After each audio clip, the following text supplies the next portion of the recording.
खुलं आव्हान आहे. जर खरोखरच हिंमत असेल तर तटकरेने आनंद गीतेंच्या समोर लोकसभा लढवून दाखवावीत. त्यांनी खरोखर हिंमत करून दाखवावी. काय त्यांची अवस्था होते ते बघा. जो सर्वे केलाय भाजपने सर्वे केलाय, त्या भाजपच्या सर्वेने जाहीर केलाय की जर तटकरेंना उमेदवारी दिली तर तटकरे 1,20,000 मतांनी हरतील. हा भाजपचा सर्वे आहे. आणि म्हणून मग ते सांगतायत अरे ही हरवायला कशाला सीट द्यायची, ही सीट हरायला का द्यायची.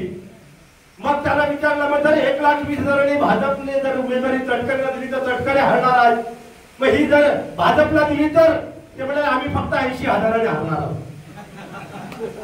तर ते सुद्धा आम्ही जिंकणार असं नाही म्हणत, पण आम्ही फक्त 80,000 हरणार आहोत, ते 1,20,000 हरणार आहेत. मग त्यांना कशाला द्यायची. तेव्हा त्यांच्या आट्यापाट्या त्यांच्यात चालू द्या, कोणी कुणाला बात करायचं ते करू द्या.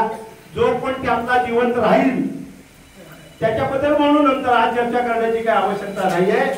आज माझा पूर्ण विश्वास आहे या रायगडच्या जनतेवर, रायगडच्या मतदारांवरती, इथल्या माता भगिनी, शेतकऱ्यांवर, बांधवांवरती, भगिनींवरती, आमच्या युवकांवरती, तरुणांवरती, विद्यार्थ्यांवरती, विद्यार्थींवरती माझा पूर्ण विश्वास आहे.